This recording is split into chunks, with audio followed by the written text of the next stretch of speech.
Guys অনেকক্ষণ ধরে বৃষ্টি থামার জন্য আমরা অপেক্ষা করছিলাম, বাট বৃষ্টি থামেনি। তো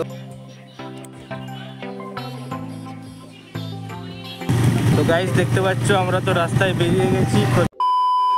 hello friends, welcome back to my channel and welcome to A brand new vlog. তো অনেকদিন পরে আজকে একটা লং ভিডিও নিয়ে চলে এসেছি।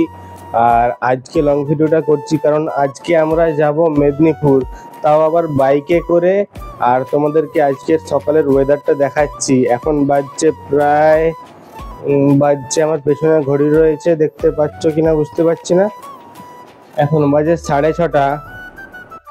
আর এই সকালের ওয়েদারটা তোমরা দেখো জাস্ট, মানে নিচে তো পুরো ভিজে রয়েছেই। কাল রাত্রে বৃষ্টি হয়েছে, আজ সকাল থেকেও বৃষ্টি পড়ছে, আর এখনো গুঁড়ো গুঁড়ো বৃষ্টি পড়ছেই। আর ওই যে দেখতে পাচ্ছ আমার বাহন ওখানে রেডি হয়ে রয়েছে ঢাকা দেওয়া। তো বাইকে করে আজকে আমরা মেদিনীপুর যাব।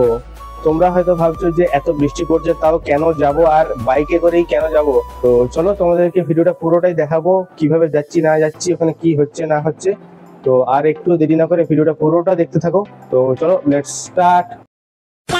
গাইজ অনেকক্ষণ ধরে বৃষ্টি থামার জন্য আমরা অপেক্ষা করছিলাম, বাট বৃষ্টি থামেনি। তো ফাইনালি দেখতে পাচ্ছ আমি আর মা দুজনেই রেনকোট পরে নিয়েছি।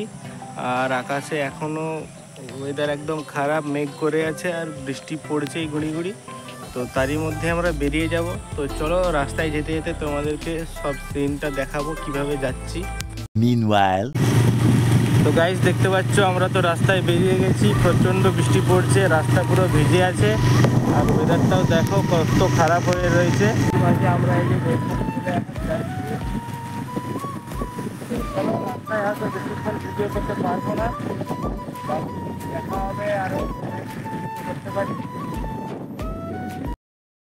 কিছুটা রাস্তা যাওয়ার পরে আমরা চলে আসি পেট্রোল পাম্পে একটু পেট্রোল ভরে নেওয়ার জন্য, কারণ অনেকটা রাস্তা আমাদেরকে যেতে হবে আর বাইকে পেট্রোল খুব একটা ছিল না।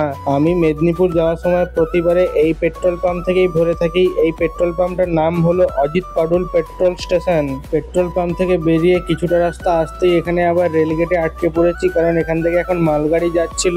meanwhile, তারপরে চন্দ্রকোনা রোডের বাজার ক্রস করে আমরা চলে আসি সেই নতুন ব্রিজটা, যেটার জন্য আমরা অনেক বছর ধরে অপেক্ষা করেছিলাম। এর আগে অনেকবার মেদিনীপুর গেছি, তখন এটা তৈরি হতে দেখেছি, তখন ভাঙা রাস্তা দিয়েই যেতাম।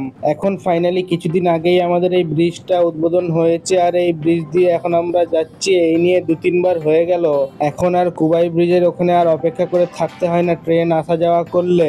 তোমরা কারা কারা চন্দ্রকোনা রোডে থাকো এবং এখন আমার ভিডিওটা দেখছো এবং এই নতুন ব্রিজটাতে রাইড করেছো, কমেন্ট করে অবশ্যই জানিও। আমি যতদূর জানি, লোকের মুখে শুনেছি এখন এই ব্রিজটায় আর দাঁড়িয়ে থেকে ফটো ভিডিও কিছুই করতে দেয় না, কারণ কিছুদিন আগে একটা অ্যাক্সিডেন্ট হয়েছিল। তারপর থেকে সরকার মানে পুলিশ প্রশাসন অনেকটা স্ট্রিক্ট হয়ে গেছে এবং এখানে দাঁড়ালেই নাকি ফাইন করে। এই কথাটা সত্যি না মিথ্যা তোমরা জানলে কমেন্ট করে জানাও। A few hours later. পুরো রাস্তাটাই বৃষ্টিতে ভিজতে ভিজতে ফাইনালি আমরা এখন মেদিনীপুর পৌঁছে গেছি। আর এখন আমরা আছি বর্তমান চক কালী মন্দিরের কাছে। অ্যাকচুয়ালি আজকে আমরা একটা শ্রাদ্ধ বাড়ির অনুষ্ঠানে এসেছি, তো এখানে আমরা চলে এসেছিলাম মালা কেনার জন্য। ওই যে দেখতে পাচ্ছ মা ওদিকে গেছে মালা কিনতে। আর রাস্তায় যেহেতু প্রচন্ড ভিড়, তাই আমি আর ওদিকে যাইনি, আমি বাইকে দাঁড়িয়ে মায়ের জন্য অপেক্ষা করছিলাম। মালা কেনার পরে আবার কিছুটা রাস্তা এসে এখানে আমরা চলে এসেছিলাম মিষ্টি কেনার জন্য। 2000 years later. দেন ফাইনালি আমরা পৌঁছে যাই আমাদের ফাইনাল ডেস্টিনেশনে। তো দেখতেই পাচ্ছ আমি এখন বাড়িতে চলে এসেছি। এরপরে সোজা চলে গেছিলাম টিফিন করার জন্য, কারণ আমরা যখন এসেছিলাম তখন সবাই টিফিন করতে যাচ্ছিল আর আমাদেরকেও বললো যে জলদি চলে আসতে, তাই আর দেরি না করে চলে গেছিলাম আগে টিফিন করতে। Meanwhile, তারপরে ফুল মিষ্টি আর সামান্য কিছু উপহার নিয়ে যেগুলো আমরা কিনেছিলাম চলে আসছি অনুষ্ঠান বাড়িতে। আর এখানে এসে মা দেখতে পাচ্ছ ফটোতে মালা দিয়ে প্রণাম করে নিচ্ছে।